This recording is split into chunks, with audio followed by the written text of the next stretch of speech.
There's a lot at stake for the Buffalo Bills this weekend and plenty to reflect upon entering Sunday night when the Buffalo Bills face the Miami Dolphins in the AFC East Championship Game. We're going to break it all down today on Locked On Bills.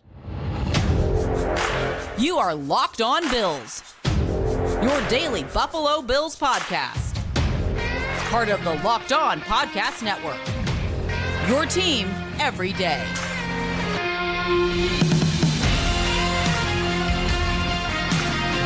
What's up, Bills Mafia? It's Joe Marino, author of Go Bills and Buffalo's Run, also the co-host of the Locked On NFL Scouting Podcast, and I'm your host of Locked On Bills. Want to thank you for making Locked On Bills your first listen every day, and a big welcome and shout out to our everydayers. You know who you are. Those of you who never miss a single episode, I appreciate y'all being here very, very much. I'd also like to invite you to subscribe or follow for free on YouTube or wherever you listen to podcasts. We're part of the Locked On Podcast Network, your team every day. Today's episode is brought to you by LinkedIn.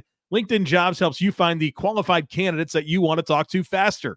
Post your job for free at linkedin.com/LockedOnNFL. That's linkedin.com/LockedOnNFL to post your job for free. Terms and conditions apply. Well, folks, this is going to be our last conversation before the Buffalo Bills face the Miami Dolphins in Week 18 with everything on the line. And so on this episode, we're going to talk about what's at stake for the Bills. I want to discuss the Pro Bowl, right? A couple of Buffalo Bills were named to the Pro Bowl and several were not, so I want to touch on that. We'll talk to Dr. Kyle Trimble of Banged Up Bills about the injuries on Sunday night. And then, of course, my prediction for the game is all coming your way today. But let's start with what's at stake. And I know that a lot of you are well acquainted with exactly what's at stake for the Bills this weekend. And I want to touch on that, but touch on the implications. So here it is. The Bills win. They beat the Dolphins on Sunday night. They're the number 2 seed in the AFC, and they are the AFC East champions for a 4th consecutive season. That's awesome. You love that.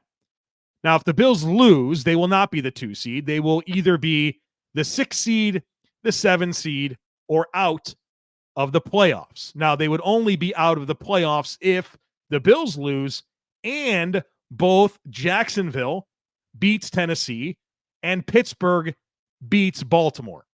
That's your path to not making the playoffs. It's possible for sure.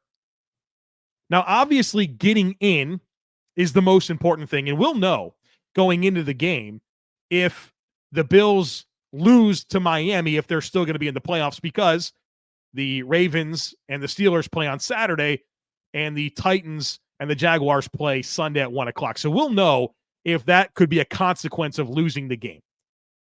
So getting in, obviously, the most important thing, but the path to the Super Bowl, which is what this whole thing is about. You get to the playoffs so you can go on a run and get to the Super Bowl, right? That's what this whole thing is about. If you do that, the path to getting to the Super Bowl as the 2 seed compared to the 6 or 7 is drastically different. Let's talk about it. If you are the 2 seed, that means you're either going to host Houston, Indy, or Jacksonville in the first round. And then after that, you get to host one of the Chiefs, Dolphins, or Browns. And then from there, you either host the AFC Championship Game, or if Baltimore wins in the divisional round, then you go to Baltimore. But you don't have to go to Baltimore until the AFC Championship Game, assuming you both get there. If the Ravens wind up losing in the divisional round and you win, the AFC Championship Game is played in Buffalo, New York. You love that. You love that path as the 2 seed. If you're the 6 or 7, it's a much more difficult path. If you're the 6 seed, then you go to Arrowhead to play Kansas City. If you're the 7 seed, then you go to Miami. You play in Miami back-to-back weeks, and you be coming off a loss in Miami. From there, if you wind up winning in Miami or winning in Arrowhead, you would then go to Baltimore and then play another road game in the AFC Championship Game. The 2 versus the 6 or 7 is huge. when it comes to the difference in the path to the Super Bowl. So, yeah, get in. Sure, that's first and foremost. Get in and give yourself a chance. You don't have a chance if you don't get in. But my goodness, is being that 2 seed really, really nice compared to being the 6 or the 7. Now, I will acknowledge that there's a path for the Bills to not make the playoffs. The Bills could play their last game this year on Sunday. Now, I do want to take a moment and tell you one thing. Nothing changes with this podcast. Whenever the Bills season is over, and I always say this every year, before there's the first elimination game for the Bills where it could be it. Nothing changes. We are daily all year long. And I love the offseason. The offseason is a fun time here on this podcast where we do tons of big picture conversations.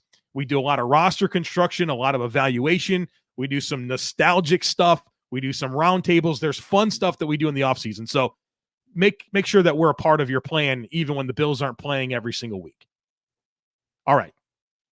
Let's talk about the Pro Bowl. And I understand the Pro Bowl in a lot of ways is a popularity contest. It's the selections are made split between fans, coaches, and players. And the NFL announced their Pro Bowl rosters this week, and 2 Buffalo Bills players were named to the Pro Bowl, both very deserving. Left tackle Dion Dawkins and running back James Cook. Both have had sensational seasons. I feel like I've been pounding the Dion Dawkins Pro Bowl train for a large part of the season. He's been unbelievable this year. And, of course, James Cook, the production, what he's been able to do this year is outstanding. Both very, very deserving. Now, when it comes to alternates, Josh Allen and Stefon Diggs are first alternates. Mitch Morrison and Leonard Floyd are second alternates. Dalton Kincaid and Ed Oliver are third alternates. And Dawson Knox is a fifth alternate. That's it.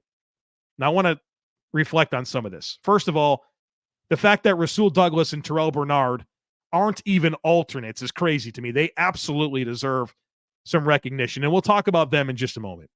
But the thing that I take the most exception with as it relates to the AFC Pro Bowl is the fact that Josh Allen's not in it.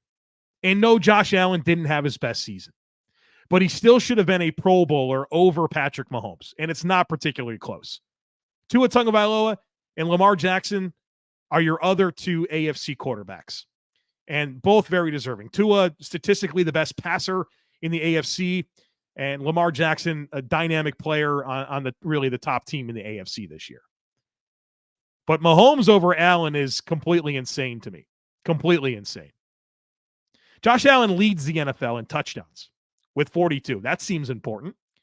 He has 13 more touchdowns than anyone in the AFC.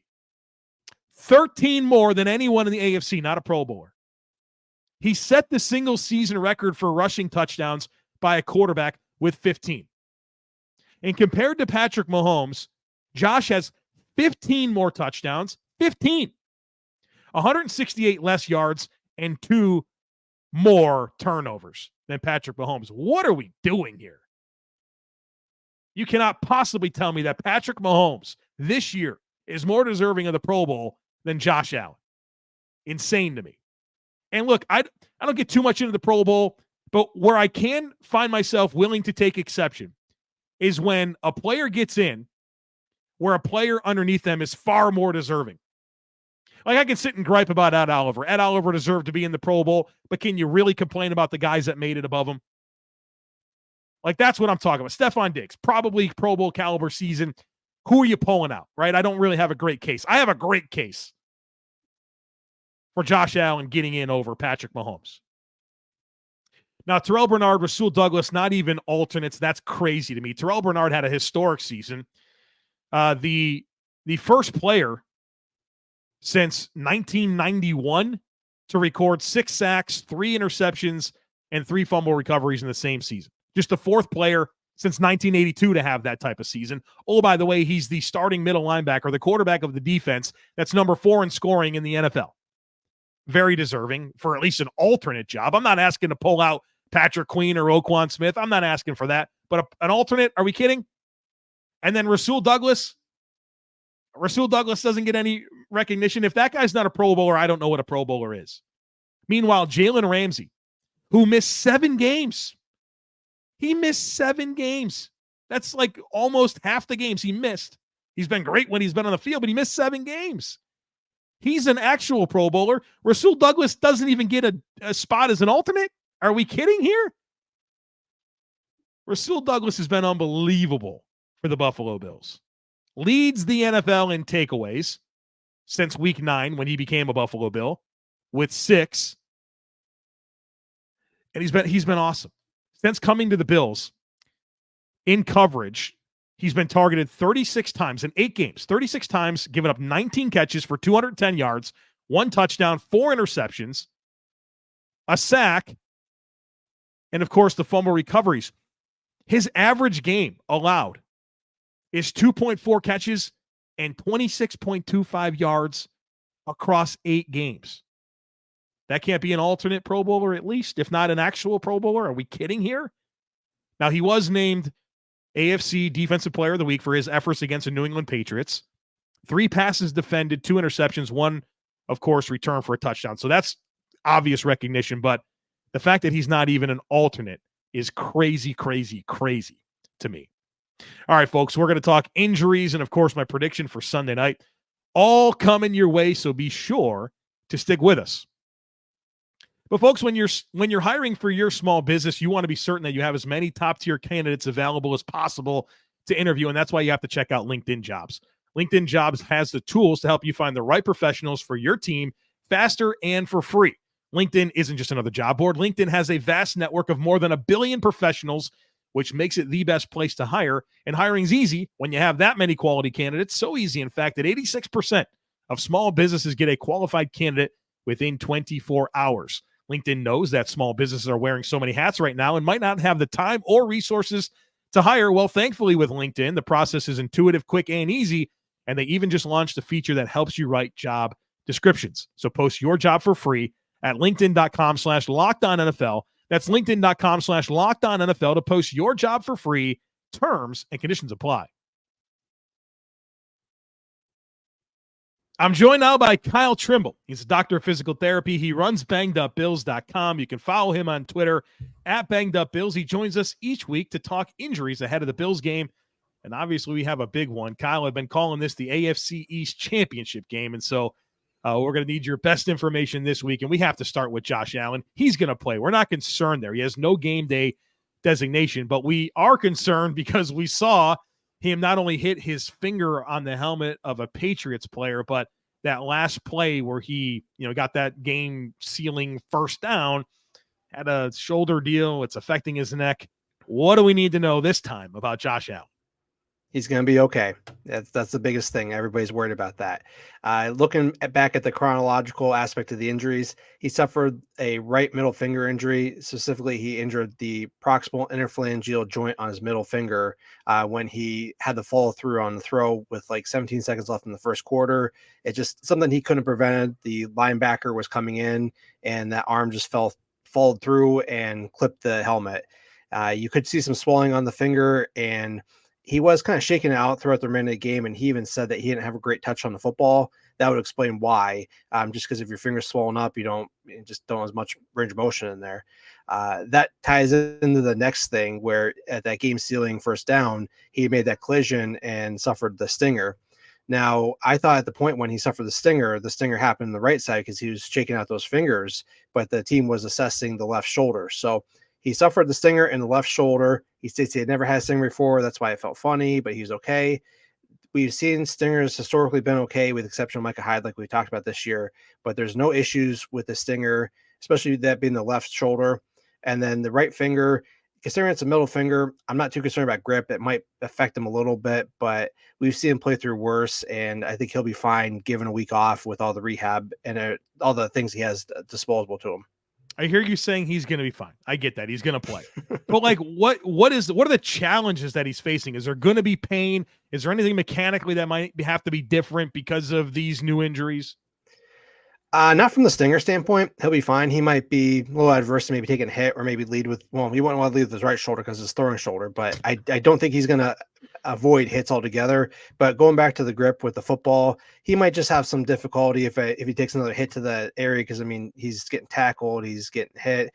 I don't think guys are going to necessarily be able to target his hand per se, but there's certain times if he's running, he could hit the knuckle again, could swell up on him. So you might see some touch throws kind of not be as accurate just because if that finger does swell up, though.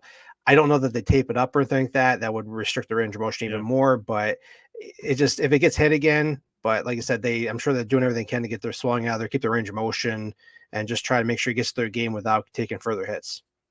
The Bills have one player with an injury designation for this game, and it's center Mitch Morse, who practiced Wednesday and Thursday in full, but missed on Friday due to an illness. Not that assuming you don't know exactly what's wrong, if he's got a cold or whatever it is, a stomach bug. Anything here that we need to be aware of?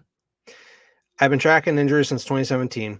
There has been 14 instances, dating back to last year, that had an illness designation. All of them played except for Quentin Morris last year in week 13. So 13 out of 14 guys with an illness during the week played. I'd lead that toward being the case for Mitch Morris come Sunday. Put the IVs in him, vitamin C, whatever you got to do. But I expect he's going to play, barring some type of weird setback. All right. So we can put that aside most likely. But we can't put aside the Miami Dolphins. They've got a lot of injuries, several key players that are out. Of course, Bradley Chubb, Xavien Howard, not to mention Connor Williams and Jalen Phillips. And they've had a lot of injuries. But they have 3 players that are questionable. And so I like to talk to you about them. And you've been doing AFC East injury analysis all year long. So it's not like we're pulling this out of nowhere. You've been studying the Dolphins and Jets and Patriots. So let's get into this real quick here. Jaylen Waddle. He didn't practice Wednesday, Thursday, limited participant on Friday, missed last week after an early game ankle injury against the Cowboys. What do you think? Now, he suffered a high ankle sprain, the same injury that Tyreek Hill had suffered, and he only missed 1 game. So there's a chance that Waddle could play. He's told reporters today that he was able to cut. He had no pain. You got to question how much he was cutting. Is he going 100%? I don't know. I don't believe he would be going 100%. But, he's played through a lot of injuries this year and even last year. I expect he's going to give it every opportunity because even though the Dolphins have the playoff spot locked up, they still have a lot to play for. And even a less than 100% Jaylen Waddle, maybe only cutting to the right where, he has this good ankle, is still going to be more effective than, a lot of the depth guys on the Dolphins roster. It's not impressive. When you look at it, we got Hill and then Waddle and then kind of just drops off after that. So they're going to tape up the heck out of it, maybe limit, some of the deep stuff he can do, and then just try to focus maybe out to the right so he doesn't have to push so much off that left ankle and he pivots on it. But it's unfortunate that he's dealing with that, but that's just the reality of football. Raheem Mostert, Dolphins starting running back. He has like 20-something touchdowns this year. He's been really productive, a Pro Bowler. He's been injured a lot throughout his career, and I know that he didn't practice Wednesday or Thursday, limited on Friday. And if I'm not mistaken, Mostert had a game earlier this year where he didn't practice all week and still played in the game. Last week, I think there was some belief he could go. He wound up sitting out. You see him missing back-to-back weeks? I don't, just because he had last week off, which should give him enough time. And I know McDaniel had said that the stuff he normally does kind of get ready, his body just didn't respond to that. I was paraphrasing with that. So I expect a week off. That should give him another week to kind of get ready. What's interesting about Mostert is that he's been dealing with an ankle injury that dates back to week 7, has not missed any time until last week. And then his knee injury dates back to week 9. It seems like it's been more of a maintenance thing being on the injury report all year. At this point, it's more of a chronic thing too. The knee, he had a cartilage surgery back when he was with the 49ers, missed all of the 2021 season, I believe it was, and then he's still been playing off it. So it's possible a knee might be a little more arthritic because that was meant to prolong his career because he's probably going to need a knee replacement like most guys will later on. But the ankle, I don't have a lot of information about. I don't think it could be a high ankle, but then he would have missed some time. So I don't quite know what's going on with him, but I would expect him to play once again due to the stakes and everything going on. Jerome Baker, the Dolphins starting middle linebacker, the quarterback of their defense, he's missed some time. He has actually been on injured reserve. And there's a chance he could go this week. I'm curious to get your thoughts on that because that'd be a big addition to their defense back, but not even a full practice. He's been practicing in limited capacity all week long. Will he start on Sunday without having a full practice under his belt? for Bill's sakes, I would hope he wouldn't play, but considering he's at a month off, MCL sprains can take 4 or 6 weeks to fully get back. I would expect that he's going to try playing. Just give a quick recap. He had his left knee taken out by a fellow teammate while he's trying to tackle Curtis Samuel against Washington Commanders. And thankfully it wasn't more severe, ACL like we see with other guys. So he got the injury reserve. He's able to practice by designated to return this week. I can't imagine why they wouldn't bring him back. I mean, I don't think Duke Riley's been anything special back there. So get Jerome Baker back there, even less than 100%. We're also seeing Jevon Holland playing through bilateral MCL sprains. So if Holland's out there after missing a month with both knee sprains, I would expect Baker to get out there and play and hopefully be better than Holland. All right, Kyle, this has been a lot of fun. I always appreciate your expertise. And we acknowledge that there's a chance that this is the last Bills game this season. It has been, of course, an awesome ride. We're surely going to do 4 or 5 more of these, but there's a chance this could be the end. And if it is, thanks again for an amazing season. Thank you, Joe. I always appreciate you giving me the opportunity to come on podcasts. It's just a lot of fun writing, talking, just discussing the injuries as a whole. It's always amazing that the number of people that listen. I mean, you've created a heck of a platform for people to listen and get the content that they so rightfully deserve. And I get so many people reaching out on every social media platform and old classmates and people who I never thought would be a big Bills fan that they say, hey, I listen to Locked On Bills. I hear you on there. I love Joe's work. And I'm like, that's cool that they go to listen to Joe. And I'm glad I'm just a small part of that. So thank you to everybody who tunes in for my stuff. I know that Joe is a big portion, a main portion why you're showing up, but thank you for partaking in my content. I enjoy doing it, and go Bills. Appreciate you, Kyle. Listen, I could talk football, X's and O's. The injury stuff, I get a little bit nervous. You're the man for that. Appreciate what you do. Go Bills. This show is sponsored by BetterHelp. Around New Year's, we get obsessed with how to change ourselves instead of just expanding on what we're already doing right. Therapy helps you find your strengths so that you can ditch the extreme resolutions and make changes that really stick. It's helpful for learning positive coping skills and how to set boundaries. It empowers you to be the best version of yourself. It's not just for those who've experienced major trauma. So if you've been thinking of starting therapy, give BetterHelp a try. It's entirely online, designed to be convenient, flexible, and suited to your schedule. All you do is fill out a brief questionnaire. That'll get you matched with a licensed therapist, and you can switch therapists at any time for no additional charge. So celebrate the progress you've already made and visit BetterHelp.com/LockedOn today to get 10% off your first month. That's BetterHelp, HELP.com/LockedOn. All right, folks, we're going to do my prediction for the game. But before we do, I would love to invite you to join the Locked On Bills subtext community, something we've done all season long, and it's been awesome, and we're going to do it all throughout the offseason as well. I have some cool stuff planned for that. But here's what you get. You get one-on-one text messaging with me. So if you ever want to talk Bills, you have a question, you can shoot me a text message. We can talk Bills. I also give you my first reaction to all major Bills news. So when the Pro Bowl rosters were announced, I sent out a text to all the subtext subscribers. You get in-game text. So as the Bills are playing the Dolphins on Sunday night, I'm going to share my analysis. Pretty much after every single drive, I'll have something to say about what I'm seeing and what I'm hoping to see.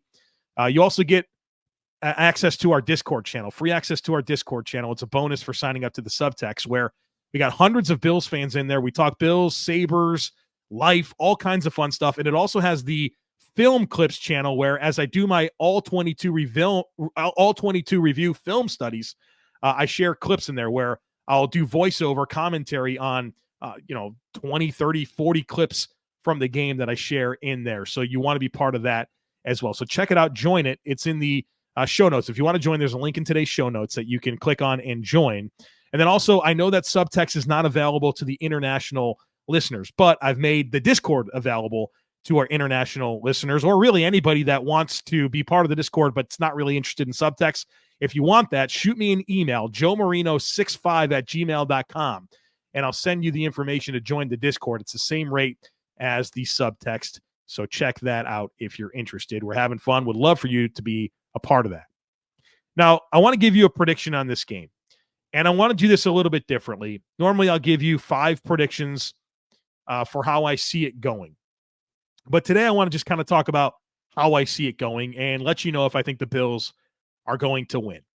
And obviously we've had a lot of discussions this week about this game. But as we're really just a couple of days away from the game when I'm recording this. Could be just hours away from the game when you're listening to this.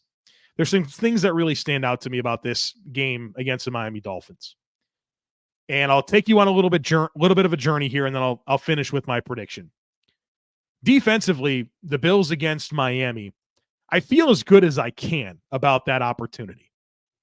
The defense has been a big part of this win streak formula. The Bills have won 4 in a row, 5 of the last 6. Defense gets a lot of credit for that. They've been in some tough spots. They got out of it. They've created takeaways. They've created sacks and negative plays.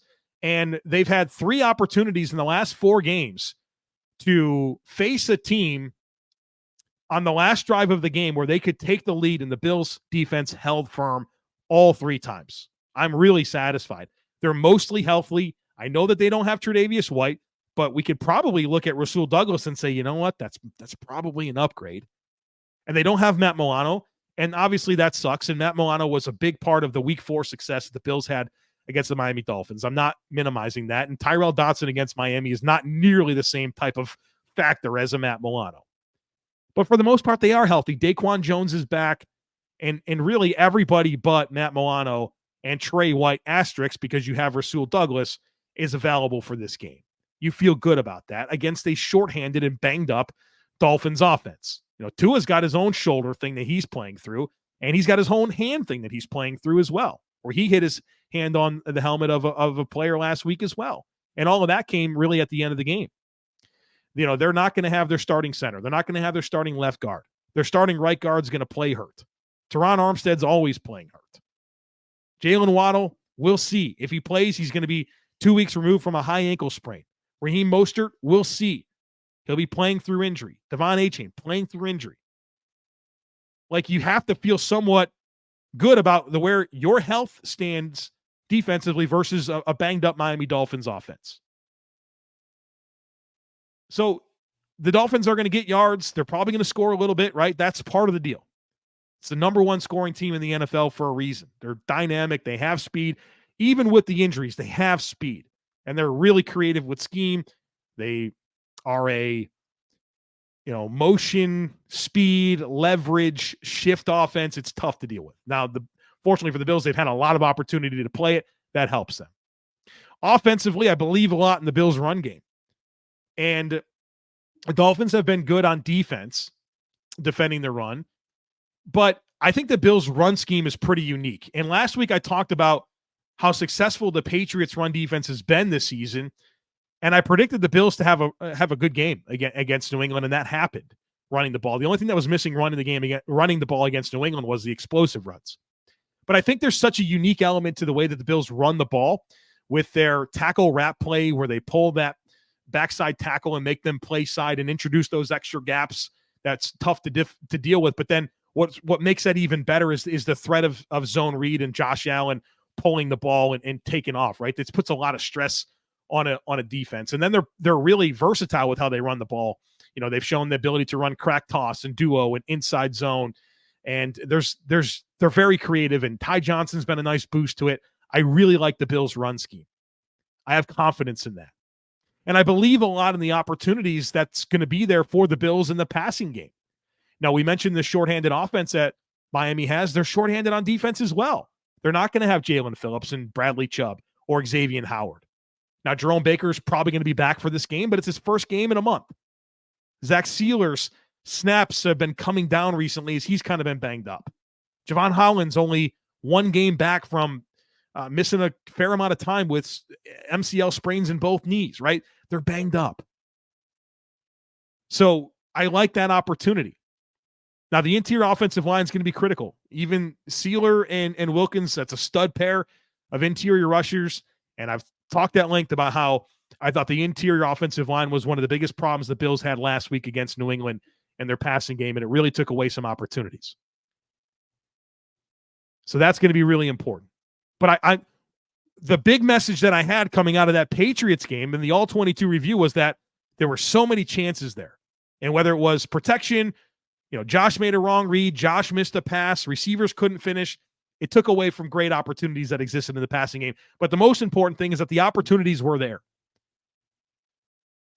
So I believe in the defense. I believe in the run game. I believe in the opportunities in the passing game. So what's the big concern?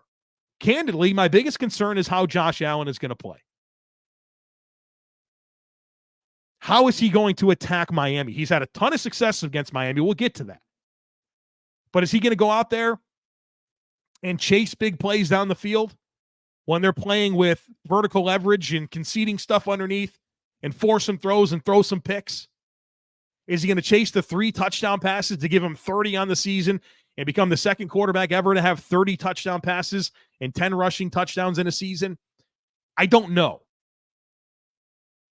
But if Josh is willing to go out there and play smart winning football and take profits in the passing game, the Bills are going to have some success. And that should open up some of those opportunities down the field. This is a bad tackling Dolphins defense. We've talked about that this week. 4th most missed tackles in the NFL, 20 more than the Bills this year. They struggle with that. And the big reason why is because they struggle defending running backs out of the backfield. Cover One. If you guys aren't following Cover One and checking out their work, their YouTube, they're phenomenal. I'm a big fan. Cover One put out some great information end of this week that I want to share with you.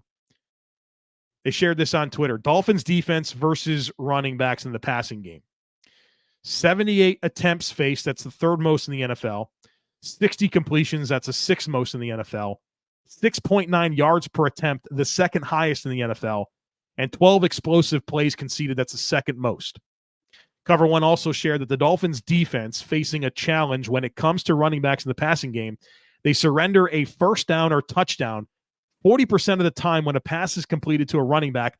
That's 3rd worst in the NFL. And maybe the Dolphins are going to come into this game after they got in trouble last week against Baltimore with some of this stuff against Justice Hill. And you heard Vic Fangio this week talk about, all right, James Cook is the best Bills running back since Thurman Thomas. Like, maybe that's going to be a point of emphasis for them. Well, you still have Ty Johnson, but if they do want to take away these backs out of the backfield and put a lot of attention there, go right ahead, because that's going to make it difficult to spy Josh Allen, and that should open up plenty of opportunities for wide receivers and tight ends to eat. You should be able to dictate terms offensively against this defense. But the biggest concern that I have is, will Josh Allen take those profits?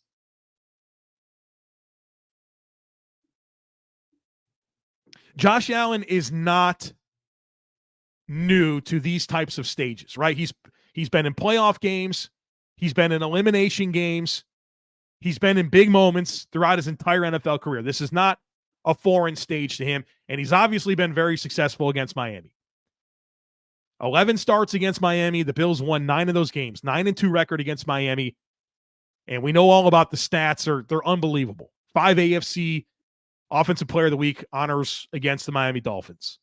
And let's face it, the 2 losses that the Bills have against Miami, if Josh Allen puts a little bit more on that pass to Charles Clay and he doesn't one-hop the game-winning touchdown to Isaiah McKenzie, he's 11-0. Meanwhile, Tua is 1-5 against the Bills with a passer rating of 79.6, 5 touchdowns and 6 interceptions in 6 games, all against Sean McDermott.